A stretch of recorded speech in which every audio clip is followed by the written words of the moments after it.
We've had the two sides pretty much talking for years on and off, but this time around it's slightly different. The tone out of China is pretty aggressive. Is this Beijing showing its military might, its strategic goals, you think? Well, we don't have any clear explanation from China as to why they've decided to take these moves at this time.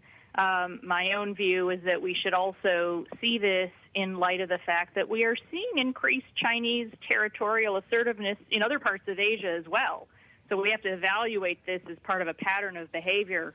But you're right, there have been tensions on this border for decades. But this seems to be a real turning point. It is a level of tension. Again, fatalities for the first time here in 45 years. We haven't seen anything like this in decades.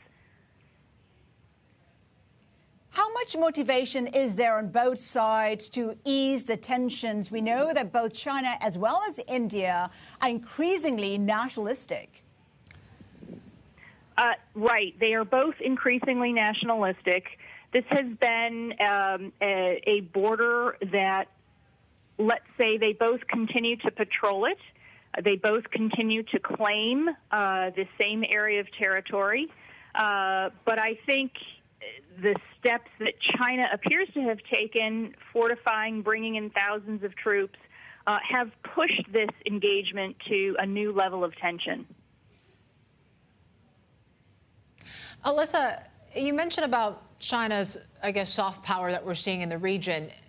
Is that what's motivating this latest spat with India? Is this part of a broader foreign aggression that Beijing is basically taking advantage of a leadership vacuum now in the region? Some have also said that we saw this escalation because China was responding to India's move to annex Kashmir last year as well. Where do you sit on that debate?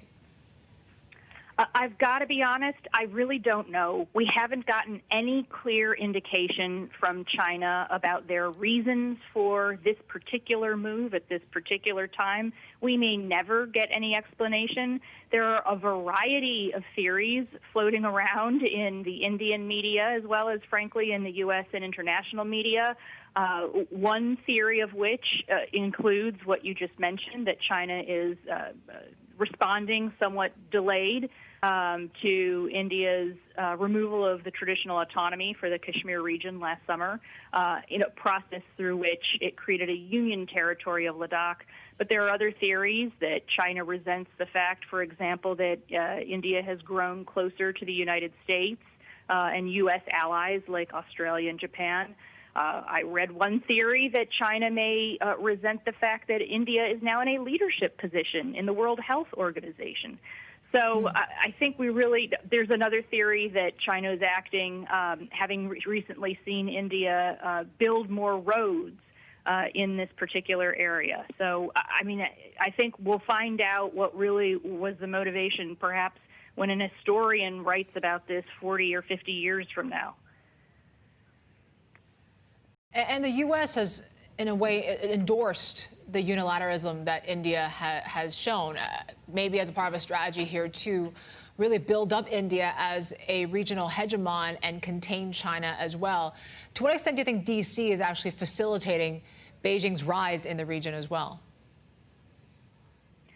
I don't think the United States is facilitating China's rise. I think that you haven't seen actually much comment so far from the United States on this particular issue. We do know that Secretary Pompeo was meeting his Chinese counterpart in Honolulu in a previously scheduled meeting, so perhaps that's why there hasn't been much comment. But I don't think the United States is seeking to facilitate China's rise. I think the United States, through its partnerships and its allies, is seeking to ensure that Asia isn't dominated by any one power. Alyssa, how should the U.S. engage with India? Could it be in a more meaningful way, like the biannual Rim of the Pacific naval exercises? Should India be involved in that, for example? That's an interesting question. The United States has a growing strategic and defense relationship with India. It has been slowly developing over the course of the last 2 decades. India does have its own naval exercises that it puts on. The United States India, Japan partner in an annual trilateral naval exercise. India also has its Indian Ocean Naval Symposium. I believe India has taken part in RIMPAC before. India is not a traditional ally. So the relationship between Washington and New Delhi is not the same as it would be between, let's say, Washington and Tokyo or Washington and Canberra. It's just a different type of relationship, but it is a close strategic partner.